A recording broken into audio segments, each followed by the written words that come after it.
Get it? Power.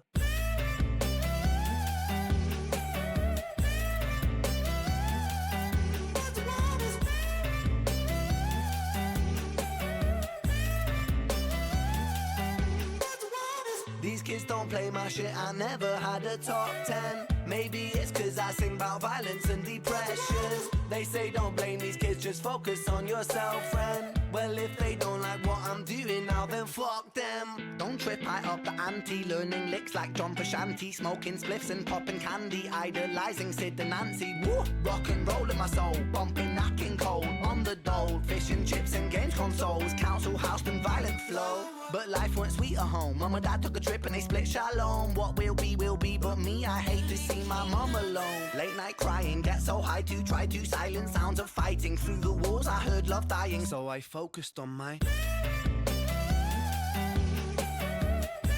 That's what it was. I focused on my... Now let's go back. Let's go back. These kids don't play my shit, I never had a gold plaque. My style is old school, but I swear this ain't a throwback. I put my visions into rhythms on a dope track. To understand the place I'm coming from, let's go back. When I was 16, I was a sick teen, I was a victim of my head. I was just 16, up in the kitchen, racking up lines till my nose bled. 16, in an affliction, in an addiction with my dread. I was just 16, I was quite sick then, I was a prick then, I was a pleb, but... fuck it, we're all misguided individuals, life can suck it. My cup ain't half full, man, I'm filling up the whole bucket. I'll drink my tears so I can drown my sorrow. Sing like I might die tomorrow. Live note for note, I go for broke on every single song I wrote. And every single song I write brings freedom to my weary mind. A healing that you'll only find inside an intricate design of kicks and snares and fat bass lines. I flip the script until I find my... It is what it is. I focus on my... Now run the track. Run the track.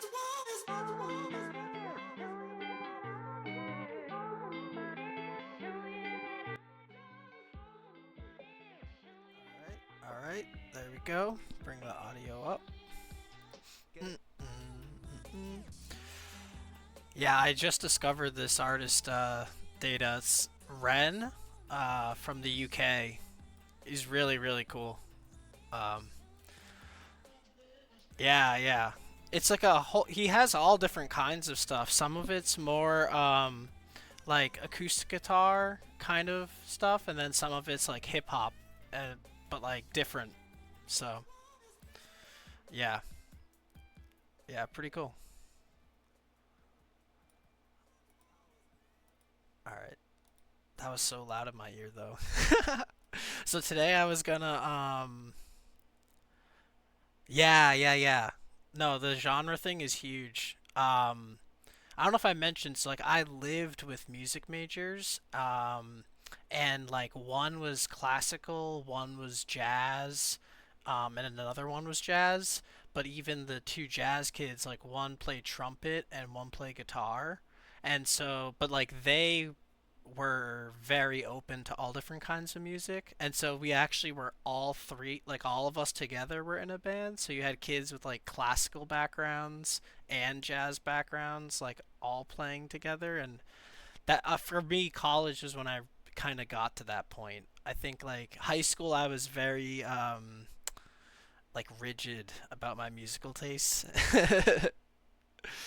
Oh yeah, well, I mean, that's fine.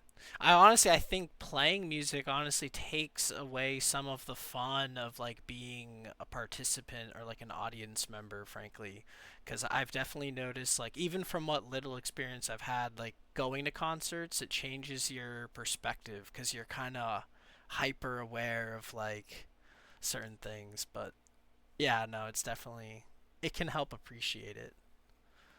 Yeah, I know, right? The Suno stuff is crazy. I literally had an argument in like 2012 with a computer science major about how it could never, how AI could never write like original music.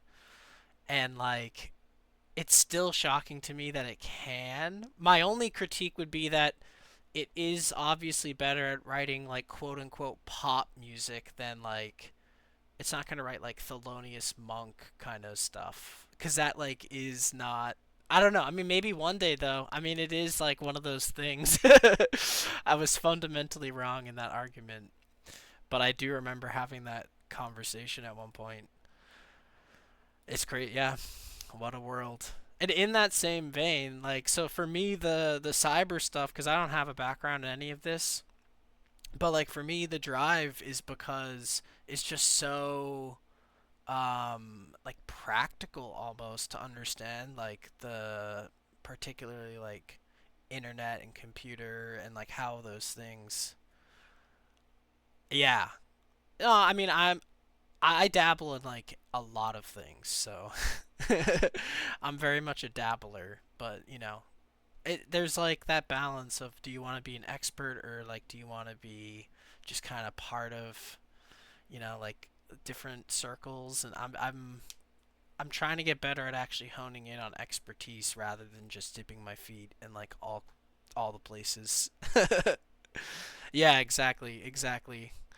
That's definitely so. I mean, in that spirit, I was actually looking because a lot of the things like particularly the Hack the Box challenges, I feel like they're really dry to watch, and a lot of times it's because I'm like working through something and it's gonna take like a full hour to solve, and I also might already know a little bit about like reverse engineering, so it's not as educational because I'm like skipping stuff. Um, yeah, I'm the same way. I deep dive and I get hooked. And like some things, like I didn't get any sort of exposure to programming or like computer science until in college, like actually freshman year of college. So I was already like, you know, what like late teens. Um, and after that I was like obsessed. But like in high school I didn't even I wasn't a PC gamer. I wasn't really that like quote unquote nerdy. I mean I kind of was but not. So yeah, it's yeah, you never know. And once you get hooked, like man, you're hooked. um but yeah, so I was thinking and looking at some of the other things I had done, and I feel like the challenges are just real dry, or at least the reverse engineering and like the pwn challenges. They're very technical, and it's just too deep. Yeah, it's also so weird. Like so that's actually why I was gonna pick forensics because I found that like certain. Yeah, well, that's honestly why I'm streaming this because it forces me to like complete things in a way that I can just be so much lazier if I don't feel like people are watching me. But when I know if like, oh, someone's watching this, I'm gonna like dial it in a lot more. But actually, like, I don't know if you might have saw in Dex's chat. Yeah, I don't know anything about forensics. That's the thing. And like there's things that come up that touch the topic, like data recovery or like I don't know. I've had cases where I have family members, right, and they had like a valuable like USB drive and it got damaged and they were like, "Oh, there's old family photos. You're the computer person. Can you help me?" And like I felt so powerless because I actually couldn't. Like this is another realm that has nothing to do with like offensive cyber. Like it's a completely different thing. And similarly, like there was someone in Dex's community, and they had this. I think it was like a bunch of games on some sort of drive, and well, right. And then some people have that skill of like recovery, like forensics, and it's like a miracle. They like recover. There's all kinds of cool stories about that. And so I was thinking like in the past I had done some forensics challenges on Hack the Box, and I do recall they're much more. They're not as open ended, right? Like the pwn challenges, if you've watched anything like that, I've done. It's very open ended. You know roughly that you're like trying to accomplish a goal, but like it's kind of a generic goal, right? Whereas these forensic challenges, I'll just start looking at ones. They have like a sort of narrative and a story, and you're given like a kind of situation, and then the point is to kind of like you're given some artifacts. It's more of like an adventure kind of thing. So I feels like it might be a cooler thing to take a look at. So I'm gonna download this one because I think it was the first in a sort of series of connected ones. Yeah, exactly. It's like a puzzle, whereas the other stuff is like very technical. And it kind I feel like that is it loses a lot of people's interest there. So, yeah, with the forensics challenges, I don't think there's much in terms of we're not going to connect to any machines. We're just going to download something and then work through it. Um, I'm going to grab this description. I don't know how helpful it's going to be because I really haven't done many forensics challenges. Um, I'll make a new section for notes, and I think this one was called urgent. So call it urgent. And I'm trying to be mindful because I do want to try to catch the debate later, so I want to make sure I do this relatively quickly to see at least catch some of it because it'll probably be interesting. Not that I'm into politics or that I would like to talk about politics. But. So okay, we have this this little description. In the midst of Cyber City's fray, a phishing attack targets its factions, sparking chaos. As they decode the email, cyber sleuths race to trace its source. Under a tight deadline, their mission: unmask the attacker and restore order to the city. Interesting. In the neon-lit streets, the battle for cyber justice unfolds. Interesting. Okay, cool. Right? Okay, Batman. They like to do that. So, all right. Sounds like it might have something to do with email, email forensics, which I don't know much about. So let me go to my retired or my Hack the Box folder. Retired. We'll make a folder called urgent. And then let's see what they gave us. So they always kind of give you just a zip file. Oops. And then the password is always hack the box. Whoops. Interesting. Oh, it's not an, I don't know when. Let's see what the files are. Okay, so there's a single file. And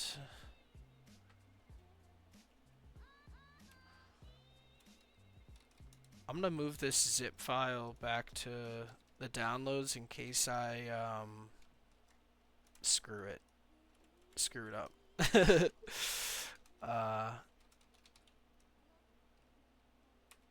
Okay, and so what is this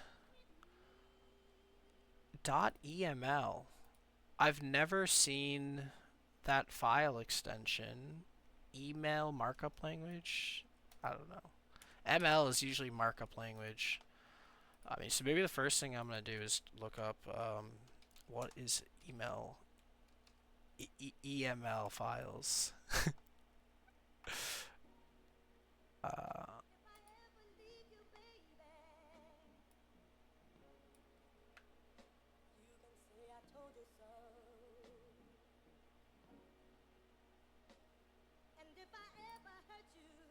Okay. So maybe there's like tools for. Oh, I need this music's real loud in my ears.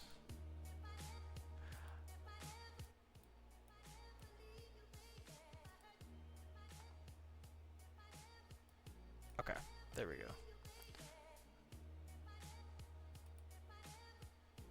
Oh, that sounds perfect.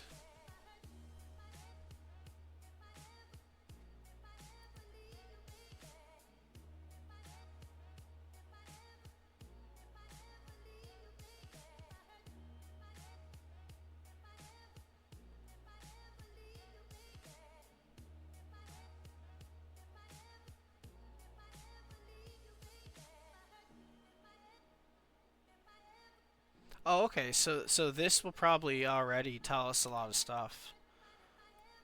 Let's just take a look at it then. I already copied that. So what is this? Oh, there's malware in this. Or what is this? There's attachments of some kind. Base 64. Okay. So there's a few different things going on here.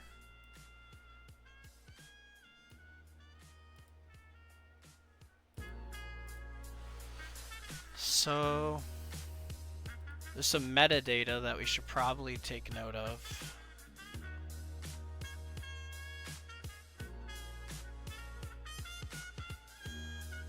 So I'm gonna maybe grab this. I think these are like the email headers.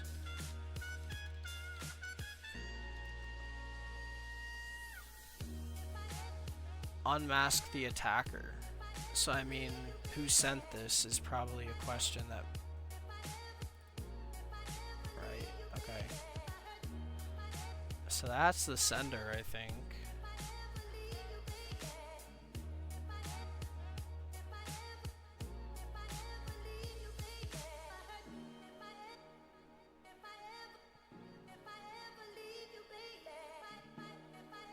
We might want to keep track of where it came from, like there was some form, I guess.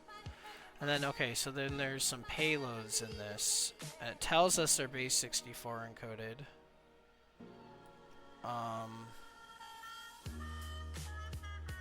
So I think maybe I'll just...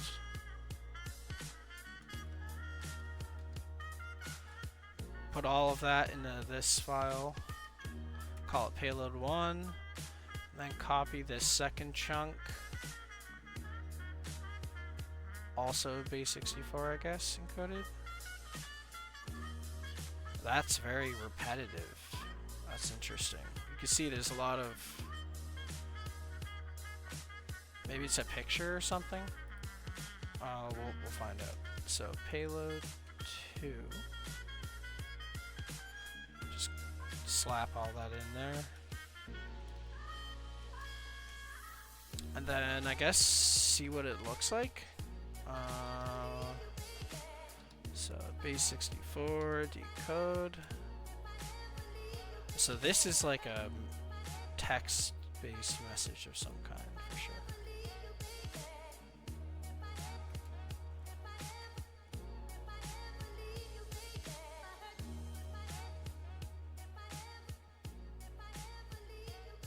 Interesting. So this must have been the text body, I'm guessing, of the email. There's some information about the font.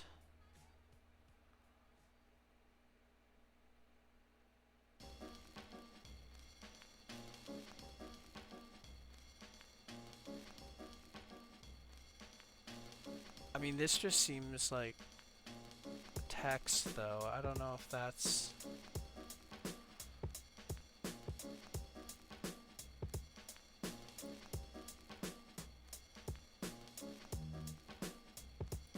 Alright. I think that other thing is gonna be a picture, honestly, but let me see. Oh no, that's some obfuscated JavaScript. Okay, interesting. So that must have been like also part of this email. Okay. So I'm gonna put that into a different file. Call it mystery.html. And I'm gonna see if we can pull this. I don't think it's really that obfuscated, actually. I think this is just... Well, I won't speak too soon. But it might just be bytes, like... with, like, the percent encoding. But I don't know what's actually in there, so... Oh, that looks wild. The white background with the transparent does not work so well. That's creepy.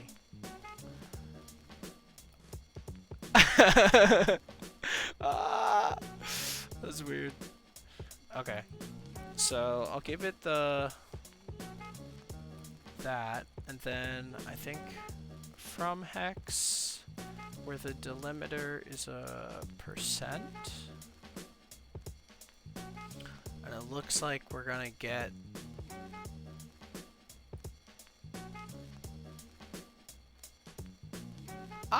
that was relatively easy.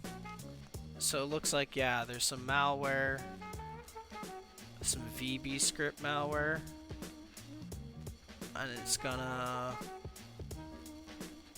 I don't know, something with a hidden window, create a process. Oh, that's not good. PowerShell, download a file, that's an executable file, and then execute it. Yep, that's generally how malware works, I think. Okay, cool. So I don't think they're all gonna be quite as easy as that. This one was a very easy, it said, but I think it gives a sense of like how these forensic challenges are different, because it's a little bit more practical. Like, I just learned something. I didn't know how to do email, what a .eml file was. It turns out it's plain text. And yeah, this is probably not very good obfuscation for malware. It's not really even obfuscated, it's just encoded with like %, yeah. Okay. But yeah, so it looks like that was the sort of flag. Let's try to submit it.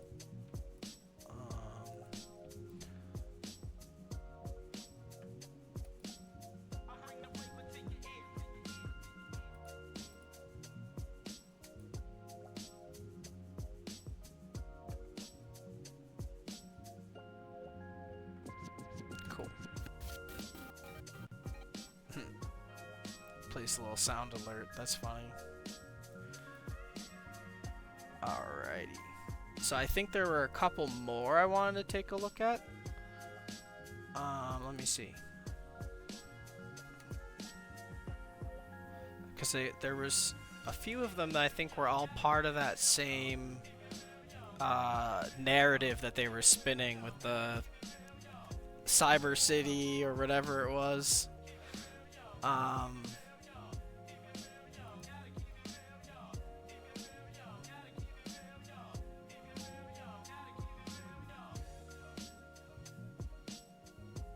Which one was it? It might have been one of these, actually. They don't have many solves, but I don't know, it's okay. They're not...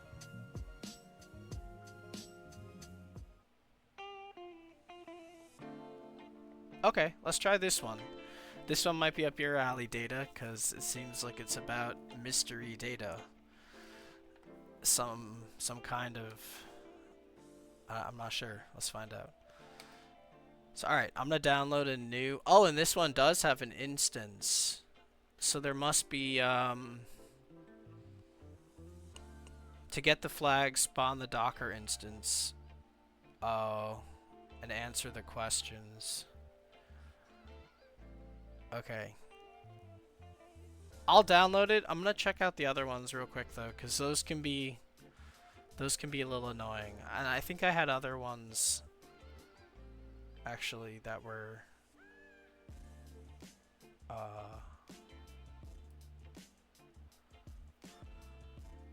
was it this? An unusual sighting.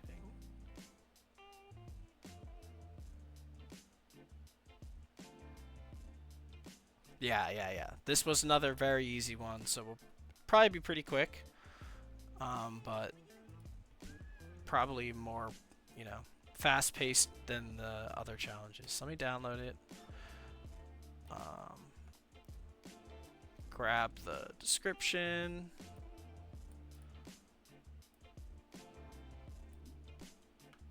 It's called an unusual sighting.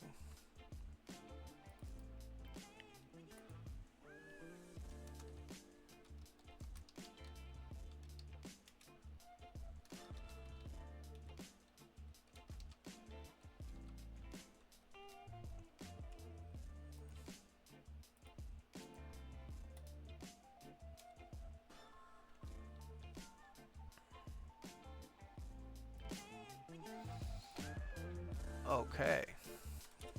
So what are we doing? Let's see. As the preparations come to an end and the fray draws near each day, our newly established team has started work on refactoring the new CMS application for the competition. However, after some time, we've noticed that a lot of our work mysteriously has been disappearing. We managed to extract the SSH logs and the bash history from our dev server in question. The faction that manages to uncover the perpetrator will have a massive bonus come the competition. Note, operating hours of Corp. Give us some sort of thing there. Okay, this one's a little more cryptic. Not as quite clear, and there is an instance, so I don't think we're gonna get a flag. Let's see what they gave us. Kind of a more mysterious one. So I'll call it unusual.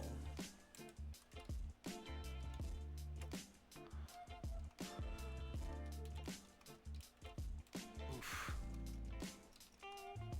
Downloads. Oh, did I not download it yet?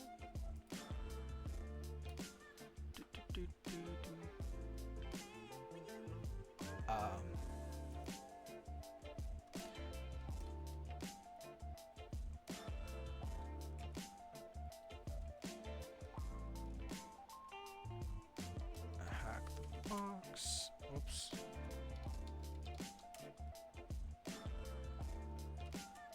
Alright, so we have two files. We got a bash history and an SSH log like they told us.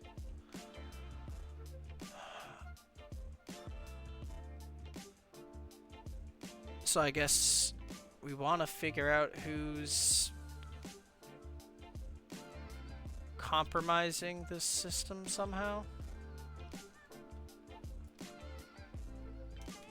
Okay. Interesting. My guess is, well, I'm not gonna guess. Let's take a look. So we have the bash history and the SSH log. I think we'll just have to take a look. Bash history seems like maybe like we'll see a lot more stuff in that.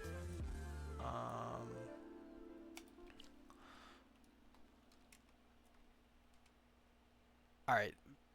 Immediately I'm seeing a new user being added, which isn't necessarily a bad thing.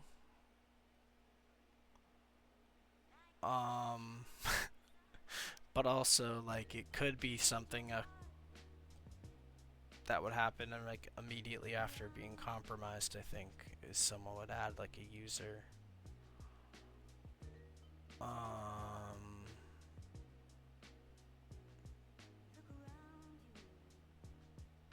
So I'm gonna make a note of that. I also don't know what we're looking for, so I feel like anything that stands out is worth taking note of. So okay, they add themselves, they update the machine. Looks like they might be installing some like keys.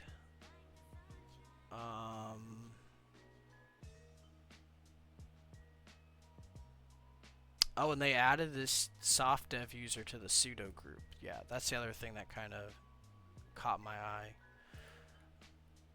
Okay. They seem to be installing like Python.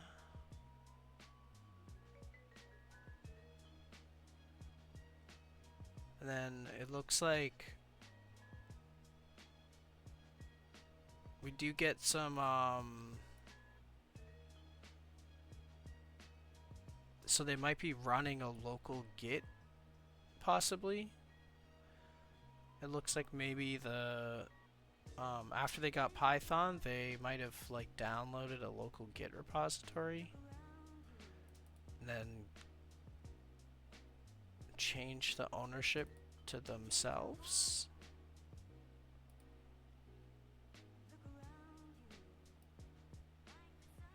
And then looks like created a virtual environment called CMS, which we know something about this had to do with like the thing that had been having files disappearing was their new content management system application. So it looks like this is definitely related to that. So okay, they create an environment, they install some requirements.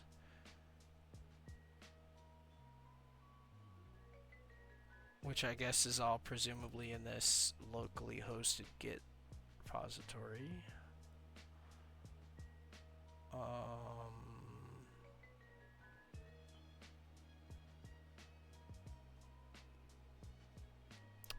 And then they do run some Python. They run server. They might have edited it though, because it looks like they create the environment, then they run the server, and then I think they edited it, and then they ran it again, possibly.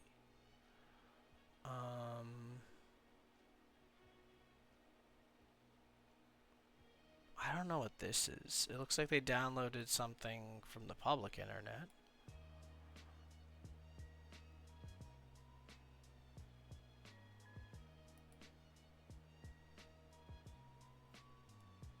Okay.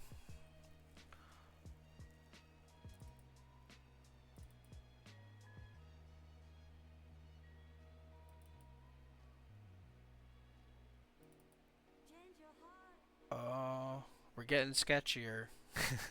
So now I don't know where that came from, but then they're starting to run that same Python script and doing something with the logs on the server. Like they're previewing something. And then they're sending some kill command, a signal to some process. That's pretty suspicious. That's a little weird.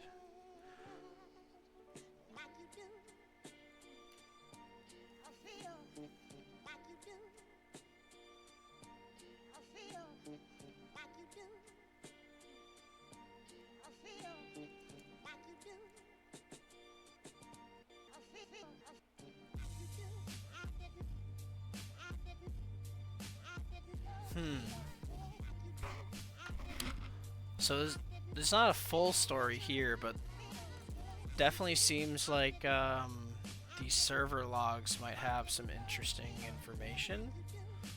And it does seem like we have at least something to look at if we had it, this server.py file. Because they seem to have been testing it and modifying it.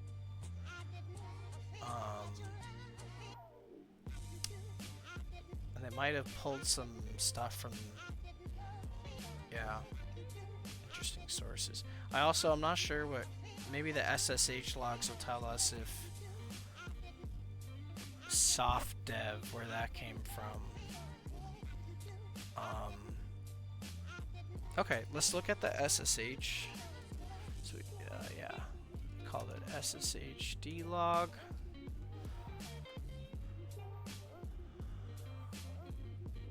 Okay, so people are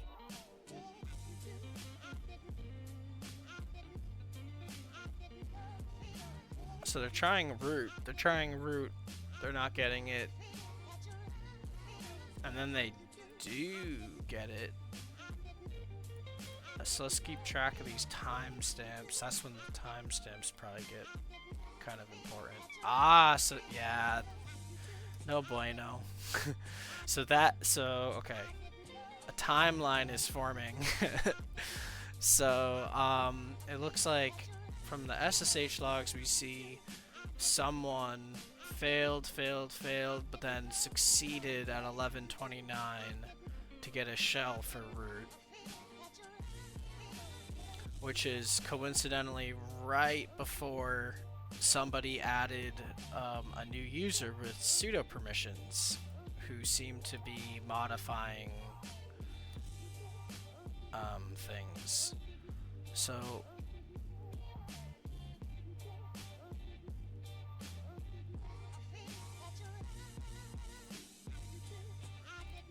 interesting. And then soft dev, yep. Can we confirm that the same logout from soft dev is the...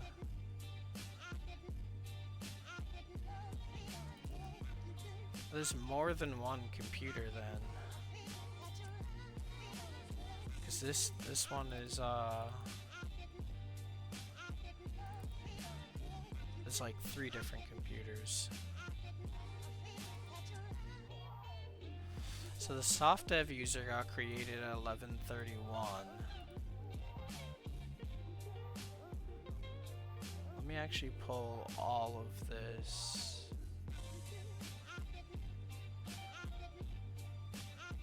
So then they get the session.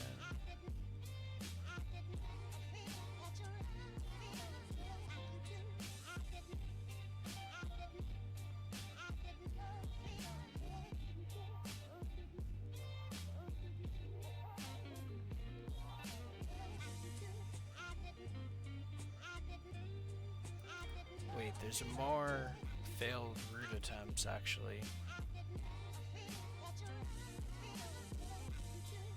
These are...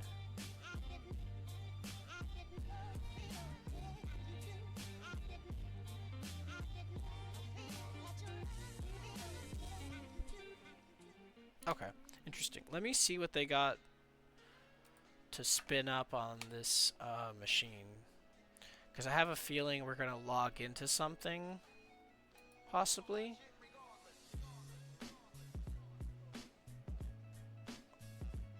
That's interesting. Is this like a website? What do we have here?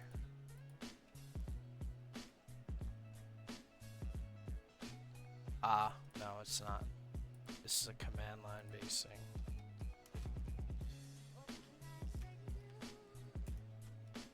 Okay, this one's a little bit more mysterious.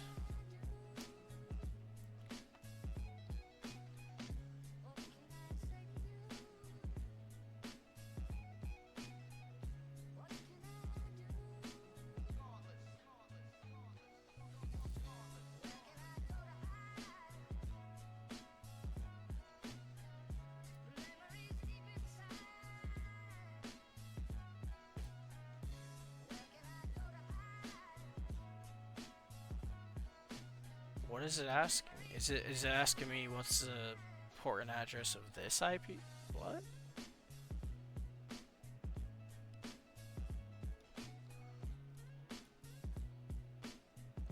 Like of this machine? I don't understand.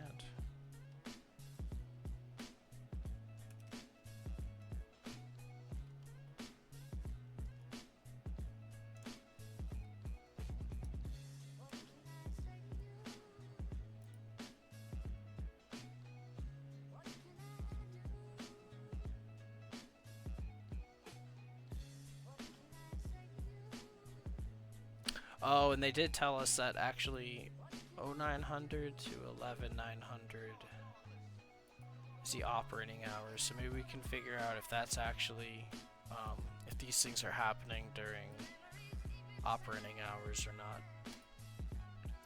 I'm a little confused though about what this thing is expecting from us. Let me take a look at that. SSH log again.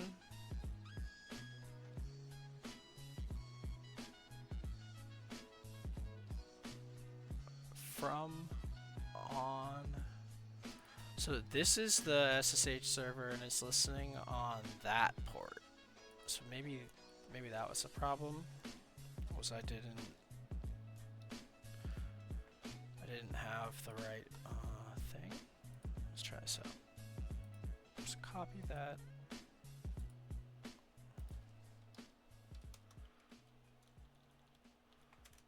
Connect. And I think maybe it's looking for this IP. And this port? Yes. Okay.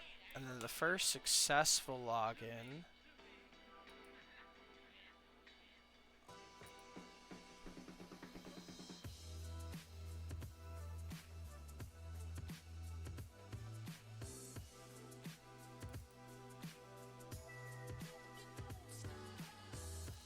I don't know if it's this timestamp or this timestamp. I think this is the first successful login though.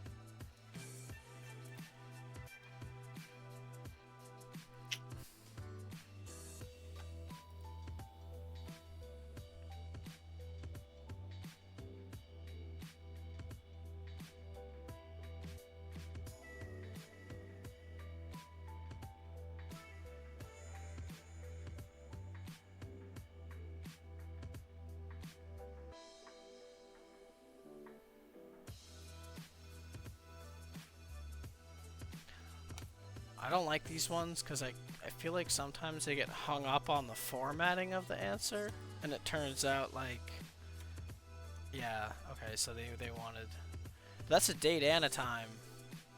I would say this is a ill-formatted question. What is the time of the unusual login?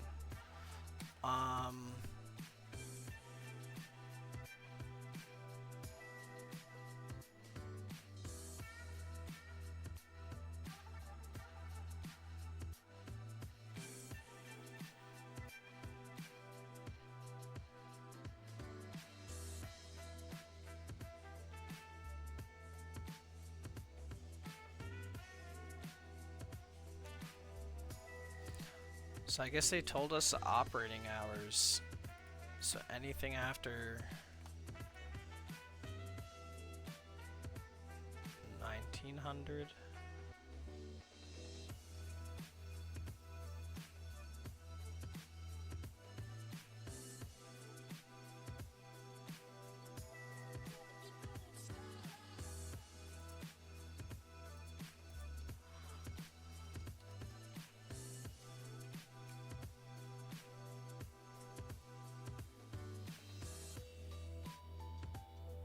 Oh yeah, I need to keep track of the date too. Yeah. So this is 11:31, 12, 2:13. Okay. Actually, I'll be right back.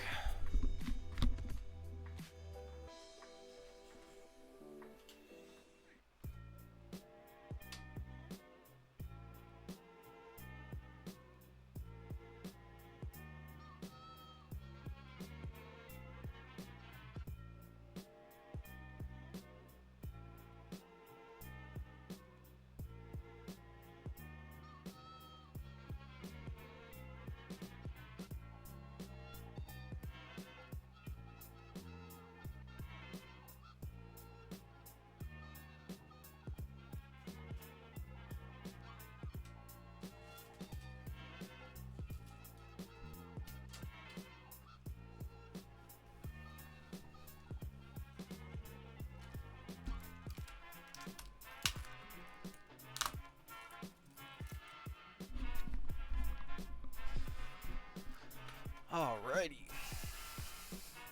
Well, this one's a lot harder. I mean, not a lot harder, but it's not quite as simple. But it does feel like more forensic related, I will say. Reading logs and stuff. Yeah. I haven't had Taco Bell in a long time. It's a guilty pleasure of mine. And I was craving Baja Blast, so I decided to indulge. It's been a little while.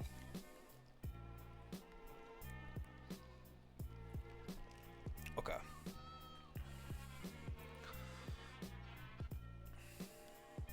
So the question they're asking about is the unusual login. I still find this whole user add soft dev to sudo to be kind of like a suspicious thing. I mean, I don't know if that's necessarily an indicator of like compromise of, as what I think they call it, but like user add dash mg sudo, I think this is like, I don't know, it's a red flag for sure, and this is an easy challenge. So if it was at 31, let's go back to the bash history.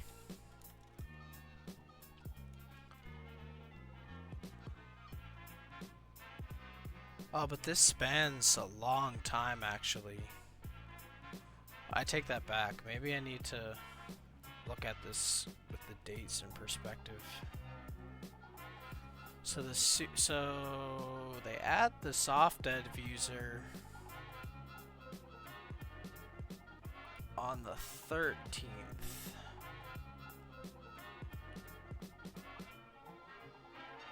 They install some new packages. This is all part of the same session. And then they log out. They run the server and then they log out. Okay.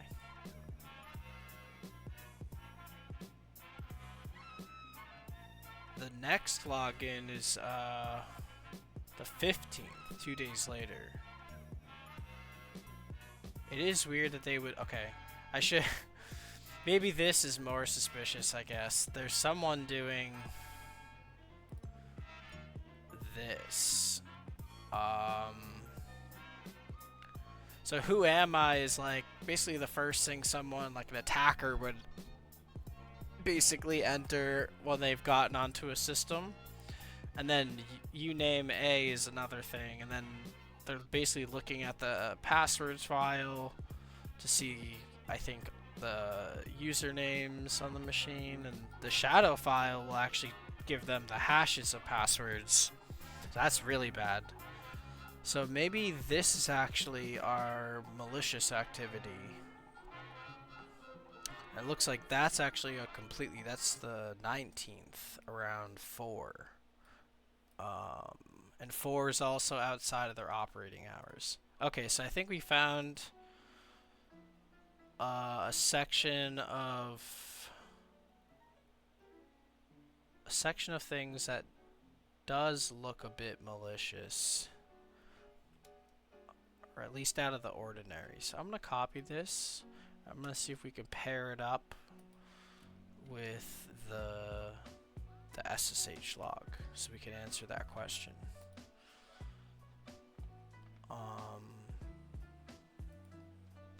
And this IP address is not even remotely similar. So the other ones were all, you know, 100, 101, 100. They're all within the same sort of, I think it's class B? They're all kind of part of a similar subdomain or network. This other one, though, is like definitely not. So let's see. So when does this... So they get a root shell around... Oh, and that looks like it matches up about 4 seconds before they ask, who am I? So I'm gonna say this is the one. This is the one that we're looking for, actually. So starting session. I think that would be the right thing. Time of the unusual login. Correct. Cool. What is the fingerprint of the attacker's public key?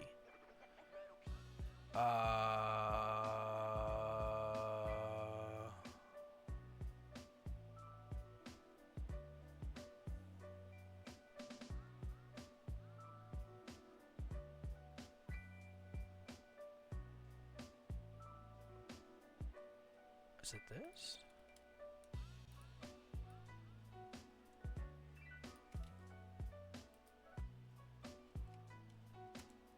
Okay. The first thing they did was ask, who am I? I think the last thing they did was setup. I don't know if it's gonna take it with the... Oh! Oh, cool. That's all we had to do.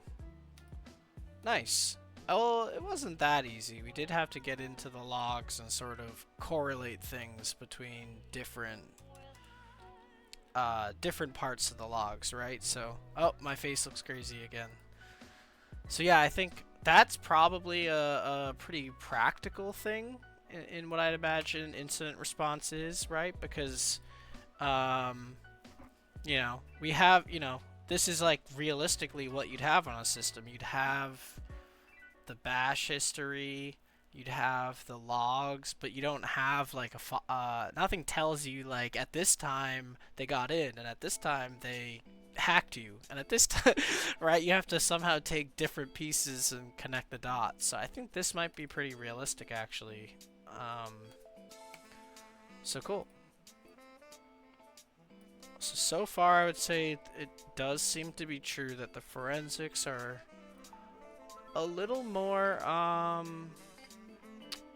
kind of fun, or not fun, but you know, they're not as open-ended and impossible to kind of work through in a stream setting, I think. And maybe more practical too. I don't know, we'll see. I'll say that one was very easy, but not a piece of cake, because we definitely did have to think a little bit. Cool. Oh, that's cool. I was number 222 to solve it. Nice. Alright. So let me see. Okay, we might have time for one more, I think. At least it's worth a try. So let me see, I believe I had another one lined up.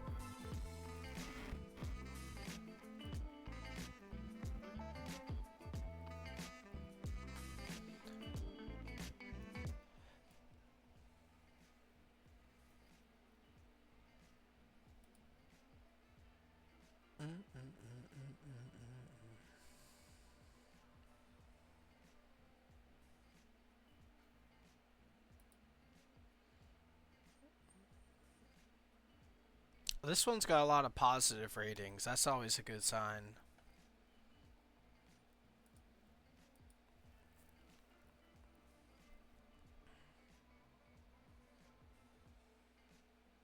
Oh, cool. Maybe this will be something even more out. Yeah, let's download this.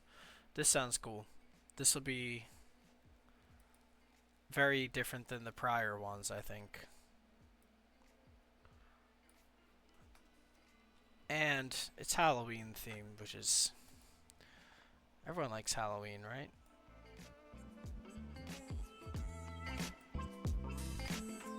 Okay, so we can quit out. We got that challenge done.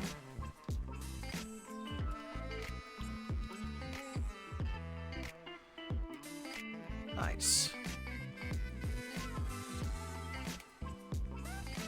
Okay, and I think this one was called Wrong Spooky Season.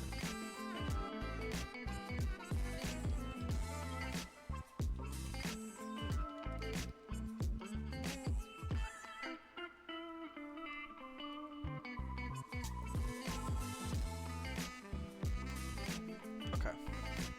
And then we can see if they give us another one of those, yeah, highly dramatized introductions to the challenge.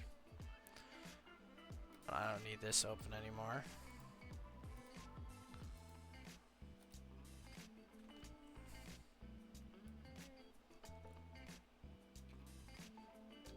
Is it trying to do a quote, maybe?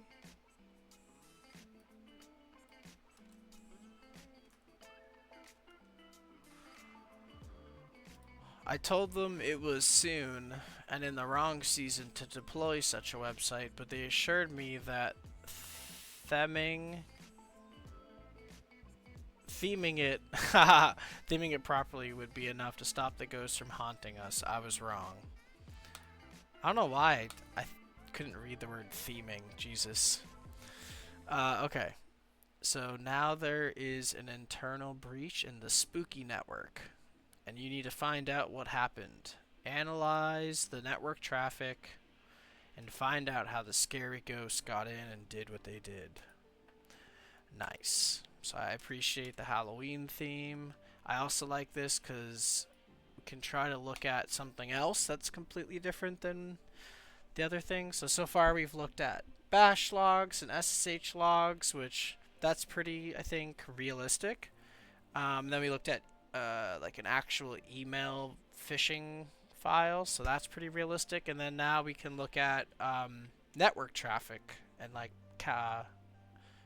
packet captures, which is definitely something else that people in forensics do. So cool. This machine should have Wireshark installed. That's sort of the whole point of Kali. So it should have everything. Yep, and it does. So if you don't know Wireshark, it is a incredible tool. It basically allows you to capture, so you can see like these are the internet interfaces that I have. You can listen, and so yeah, so you'd have like basically a capture is gonna just I'll just click on it and show you. So as I'm like connected to HackTheBox right now, right, my computer is communicating with them, and all kinds of other things. I'm gonna stop that because that'll probably actually dox me if I let it go on long enough. Although I am behind a VPN. I don't know. Let's not find out. Anyway, you can also open packet captures, right? So it looks like what we were given was some sort of packet capture. So I'll call this spooky season. And I'll grab that spooky, what do they call it? Wrong spooky season.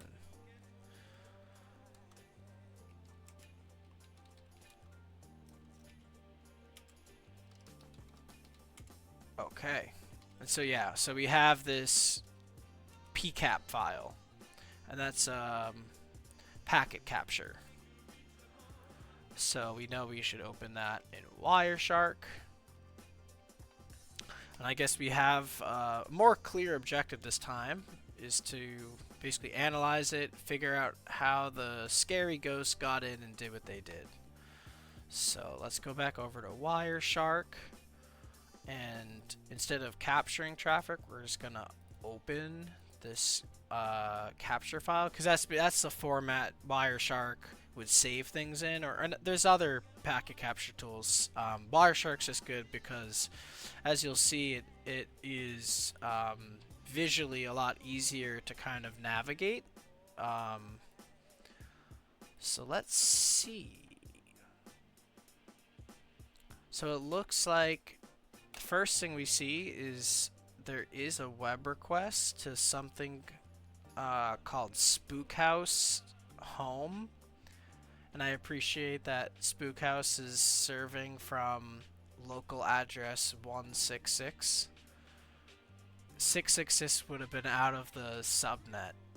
They could have made it 168.6.66. So actually, you could have done better, but it's okay. They got that. So this is HTTP, so it should be fully readable. We should be able to kind of see, but let's oh yeah, the response is gonna be here.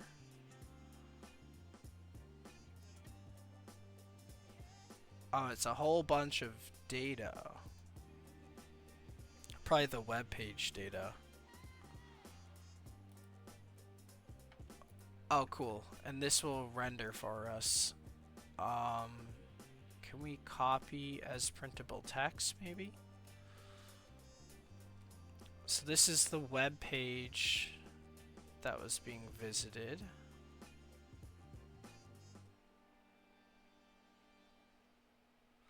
So actually, let me just read through this first before I dig into each individual packet. So, Spook House, style sheets, some sort of TLS encryption is going on. Although we can read, it looks like this is just the style sheets. Then there is a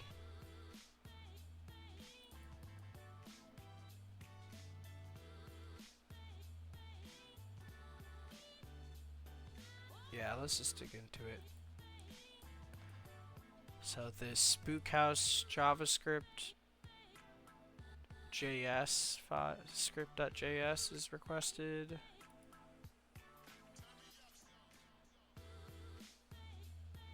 Okay, so maybe they're someone's looking at all of the things on this Spook House website.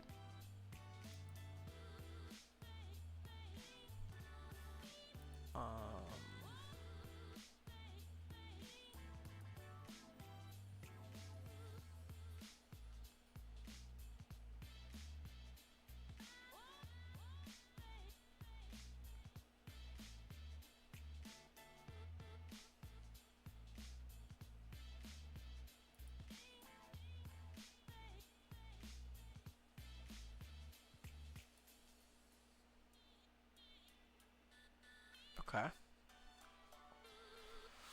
So far, it just looks like they're visiting a website.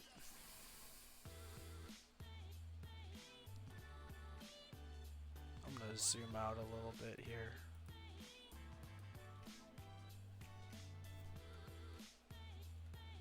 Oh, okay. That's the end of the file. So there's only 500 packets in this. Okay.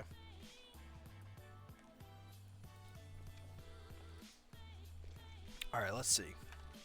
So let's go back to the beginning of this. Oh, wait a second. Oh, no. So at the end of it, we can see that there's definitely some shenanigans going on. Looks like they're installing SOCAT, which I think, is to get a reverse shell. Okay. Yeah. So it ended. Okay, so it's only 500 packets, but by the end, there's definitely compromise going in. So the question was, how did they get in? Okay. All right. So somewhere in this saga, so it seems related to this. I forget what JSP is. I think it's like Tomcat Java servlets or something. It looks like they're abusing something like that. So let's see, where did the...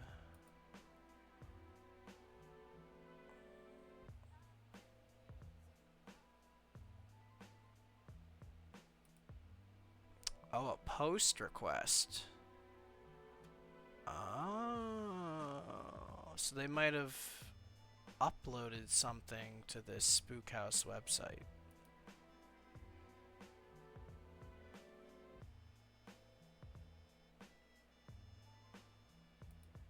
And is it gonna be encrypted, or can I see what that is?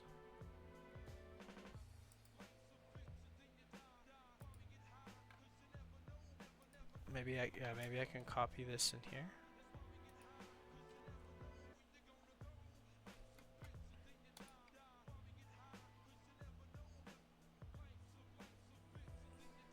So this might be what they... it looks like the same machine made a... Let me make sure this is the machine that's doing the attacking. Yeah, it is. It's the attacker machine. So this machine made a post request pretty shortly before this shenanigans. So let me see. What was in this... And then this was the reply. So this might be the page they uploaded things to.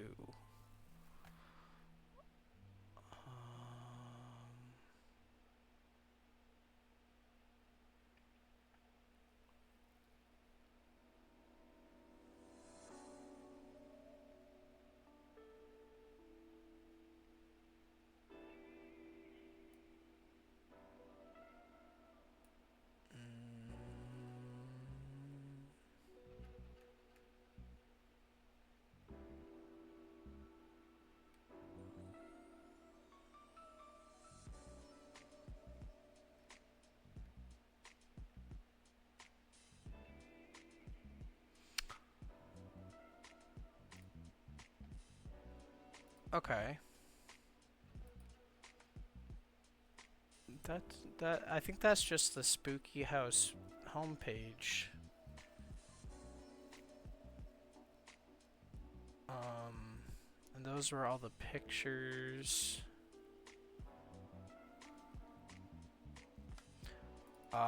So there's a submission of some kind. Interesting.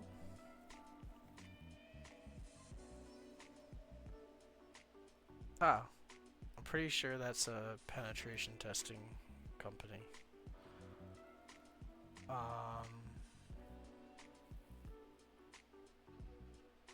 Interesting. So maybe the post request was part of this submit page? Where did this come from, though? Where did they get this?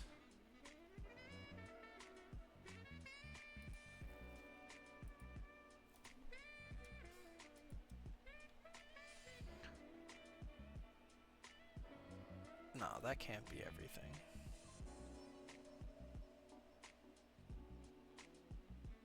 Yeah, it's a 2000.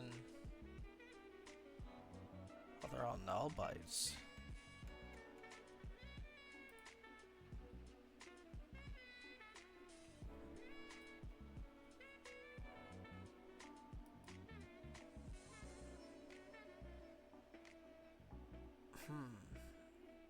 How did this person know that file was going to be on there? Unless they uploaded it.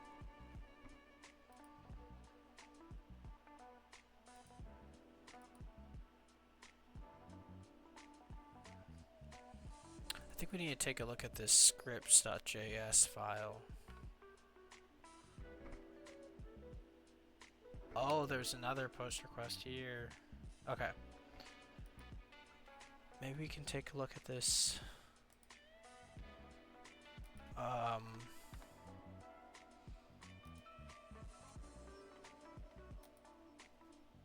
Okay.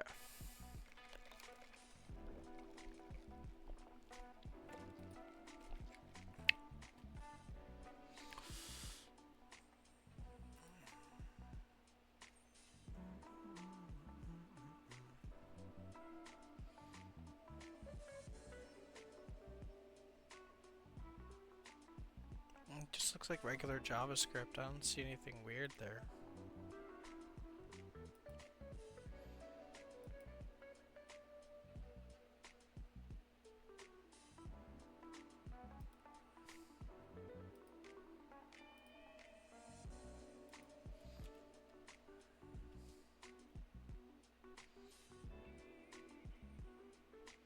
How do they know that that other file is going to be on there? That's the question.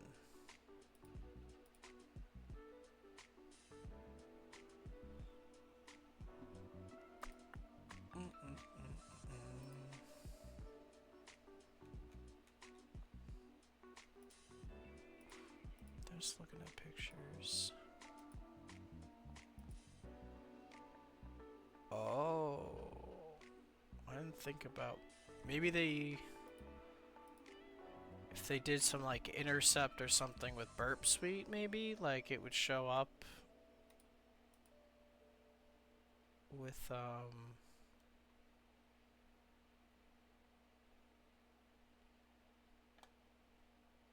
some sort of timing and out. Like maybe that's why this is flagged. This is all encrypted though.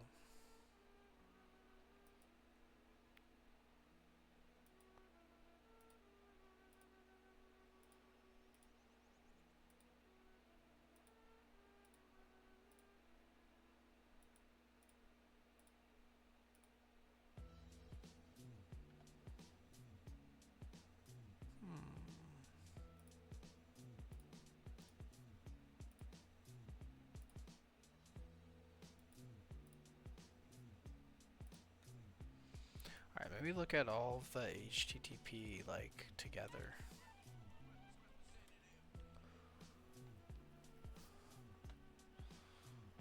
Might make it a little bit more clear. Okay, so then we have a sense of time scale too. So all of this stuff happened in like the first 10 second or the first second. And then this is like 10 seconds. And then by this point, it's, you know, a good 30 seconds later. So the part I need to understand is how we got to this. How did they get this file on here? I think, right? How the scary ghost got in. Unless it's what they did, that part. I didn't really look at the final commands. No, but it's just to execute bash, I think. Yeah. Yeah, so I think the part we need to figure out is how did they get this file on? And how did they do that? Okay.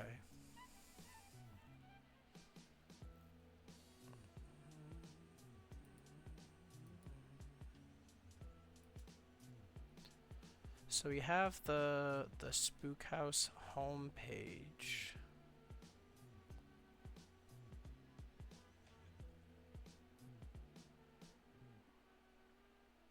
And then it looks like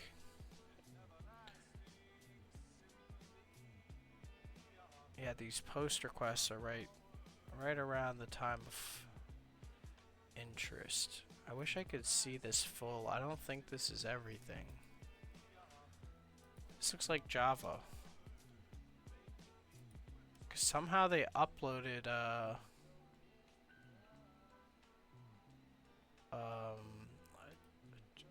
what's it called? A Java servlet or something.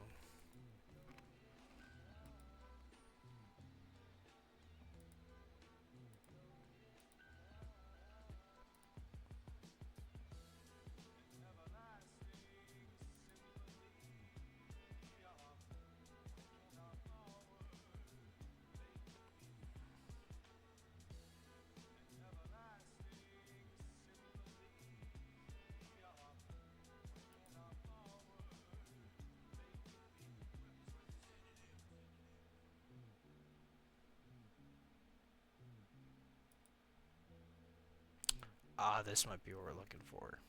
That's it right there. That's all the Java stuff. Okay. Let's take a look.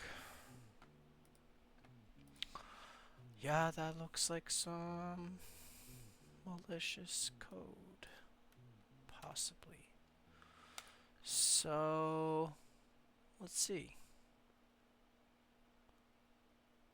%22 is like a question mark.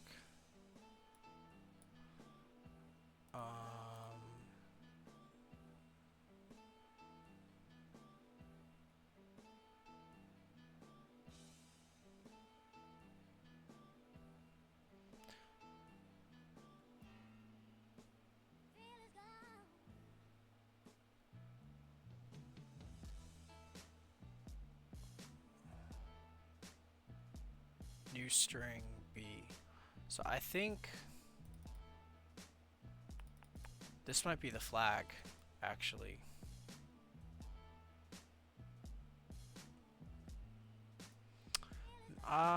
Is there a way I can like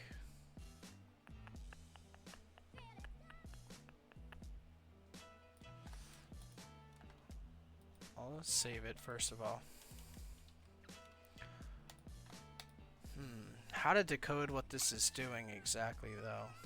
It's got some weird encoding. I think maybe CyberChef is gonna be my friend again for this. Because we kind of want to clean up all of that percent encoding. Oh, my face is crazy again because of CyberChef. Just hide it. Also, welcome on in. If this is your first time, welcome. I'm a non-security professional, just taking a look at cybersecurity challenges on HackTheBox.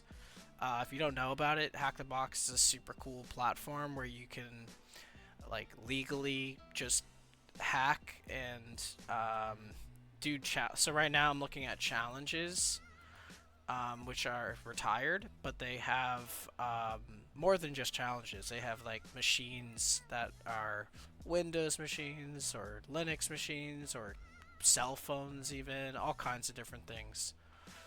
Um, yeah, and it looks like my VM is choking on this webpage. um, Also, I'll take this opportunity to share a link. I am trying to start a small community, maybe on Discord, so we can maybe talk more about like topics that maybe don't fit well on stream, or brainstorm ideas for what we could do on stream, or just generally, you know, get to know each other better. So let me make an invite. I will drop that in this chat.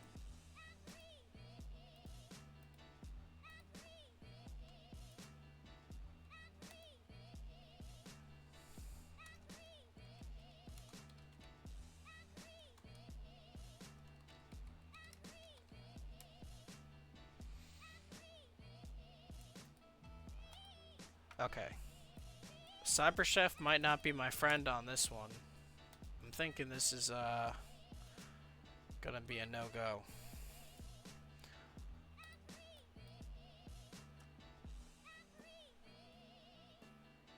I don't know why this single web page seems to have throttled my computer like that.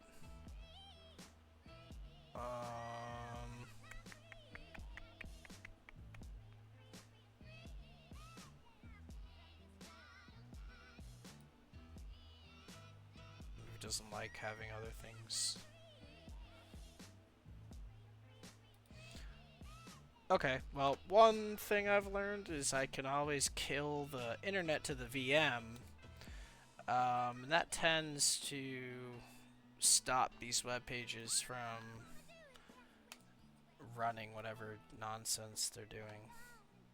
So let me try to quickly in the background here go to my, or actually no, it's right here, VM settings, and I'm going to cut the network connection.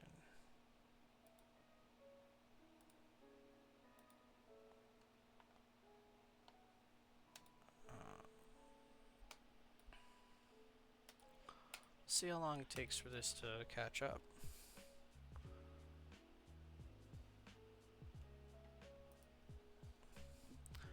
I haven't had these issues really since I switched to VMware, I will say. This is the first issue I've had on these VMs in quite a while. Can't seem to open a terminal.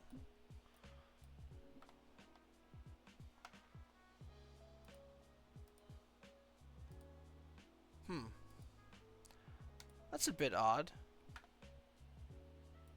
I was kind of having fun there. We were just about to solve it, I think. That's annoying.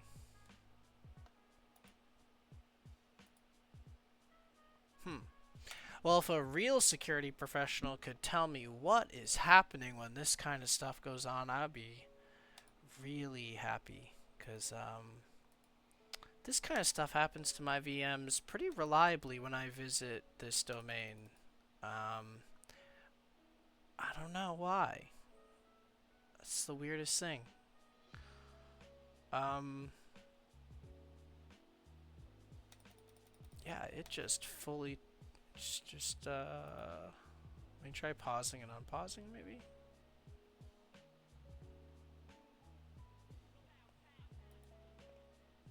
What's going on here?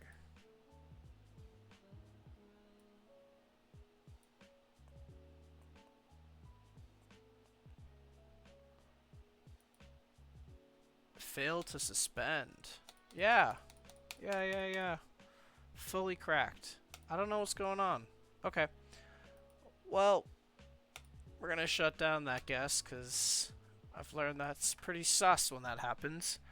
Um, Apologies about that. Um, at least we did work through 2 challenges, and I'm pretty sure I'm gonna be able to go back to that VOD and finish that challenge. I have learned though that dealing with broken VMs on stream is something no one wants to see. I don't even want to watch it afterward. um, so yeah, at least we were able to kind of take a look at some practical, I think, but it's very simple forensic challenges. Looking at email, looking at bash history. Let me see if maybe I can just turn it back on. Because we were pretty close to solving that, I think. So, I'm not quite ready to give up.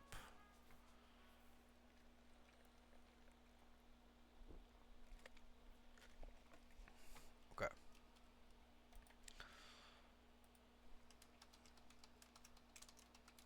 So far, so good. It's booting again. That's good. That's always good. And cherry tree. Oh, it does still have this saved. Beautiful. Okay. So really, I think what we want is to just figure out what this nonsense is doing. So, is it insanity to try to go back to that same web page? That's the question.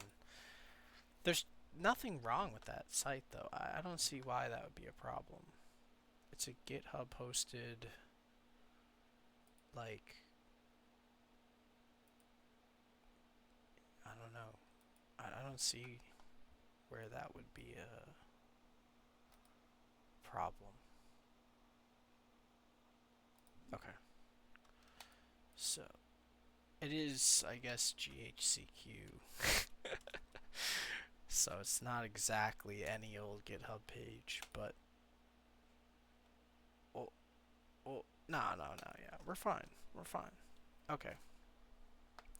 So URL decode, I think, is all we really want to see here. And then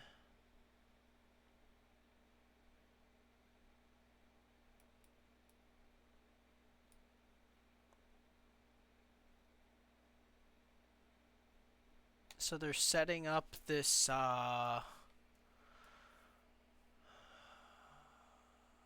Java IO input stream in.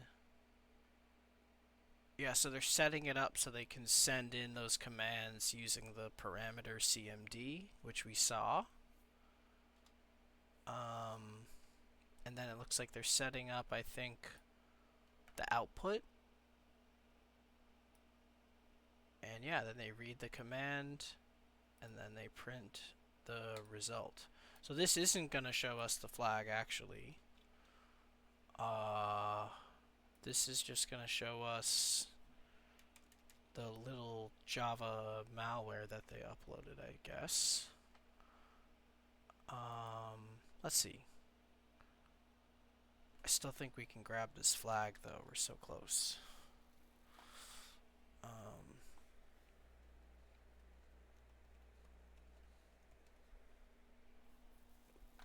And then, yes, let me open recent. Nope, not recent. HackTheBox retired. Spooky season. Capture.pcap. Go down to the bottom there. I think I had filtered for just HTTP and it was a lot easier.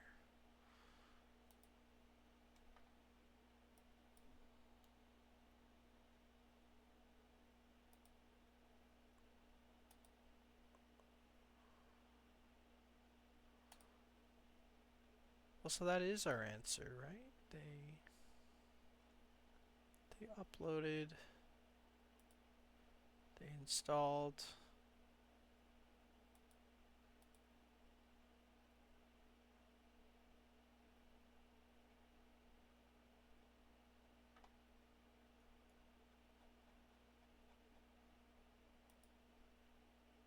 And then they executed bash. What more does it want from us?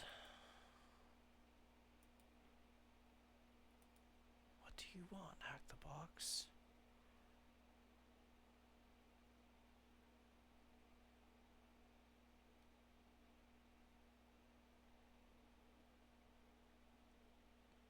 How do they get in and what they did? They got in because they made a post request and uploaded this malicious JavaScript that will exec whatever it gets handed to it. And they gave it this name, and that's how they did that. Oh, where's the flag? Give flag, please. Let me turn off the filter. So we know 464 is the final command. Packet 464, and they seem to have gotten their script on at that point.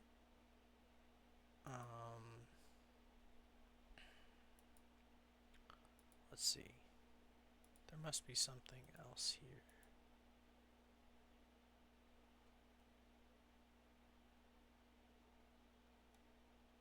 So yeah, that's a response.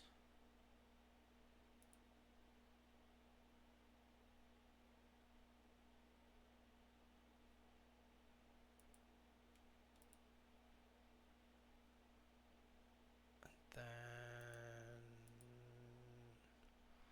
this was them uploading it.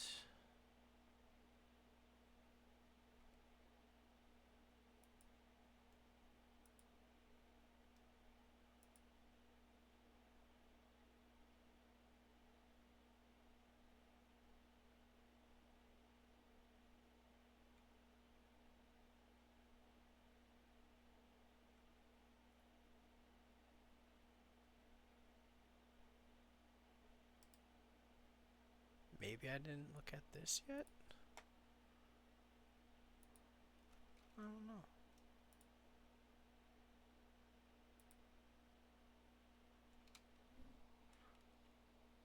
Oh, that is what we saw. So yeah, they navigated to the upload function and then they uploaded malware. I don't know what it's asking. Or where the answer is.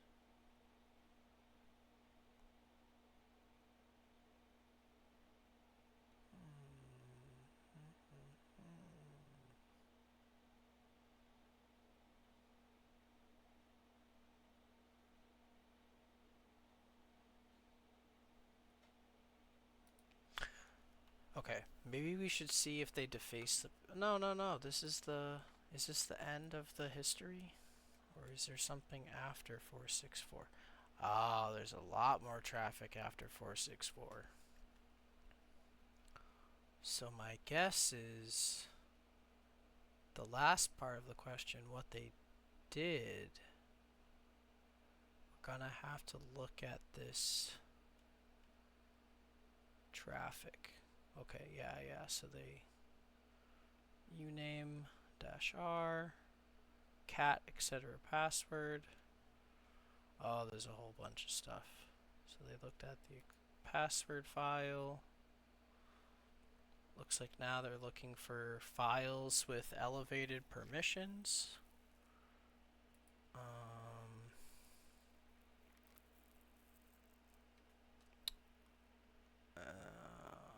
Then they got a list of those files with elevated permissions. Here we go. This is going to be our flag, I think. Okay, so it was in the TCP after they had already gotten the reverse shell with this with this malware that we found. So let's see. So what were they executing? Something in a bash RC. So like something that runs every time. I think bash RC is what runs every time like you open a shell for that particular user, I think. So maybe some kind of persistence or something. Or a flag. That'd be nice. So let's open a little terminal. I'll copy this in, and we'll see if we can get one last flag. Oh, it's like reversed or something. Is that a command? I've never used that command. Oh, that's cool. Hey, spring just became spooky. Very nice. Okay, so we did 3 different forensics challenges, so I think that did work. They were very easy, granted, but even when I look at Pwn very easy challenges, I can still spend the whole hour just definitely not even solving one. And I think this was useful because we got to take a look at packet capture. We looked at going through log files. And we even had a chance to just now go through, or sorry, in the beginning, go through like a phishing email, which is all of those things are pretty practical. So, cool. So that was my goal for today. And with just a little bit of time to eat dinner and watch the debate. So yeah, so there, I dropped a link to the Discord. Hopefully this was, fun or interesting. I do post the VODs of these, so if you came in partway through or you want to skip around and like, my rambling is annoying, feel free to skip over it. And yeah, I don't always do Hack the Box content. Sometimes it's just programming, like projects, and I am planning to try to mix. Oh, and then on the weekends I do sometimes like sort of like an AI thing, where I can post videos that's AI generated, and they're kind of like artistic, so it's less of a cyber thing, more of like just a kind of fun artsy thing. And yeah, feel free to join the Discord and give me ideas about cool things that you would like to see or things that you would find interesting, and I'll figure out how I could incorporate that into the stream going forward. Yeah, so hopefully this was good, and hopefully you have a great night, and I will yeah, I'll catch you next time around. So thank you so much, and have a good one. Peace.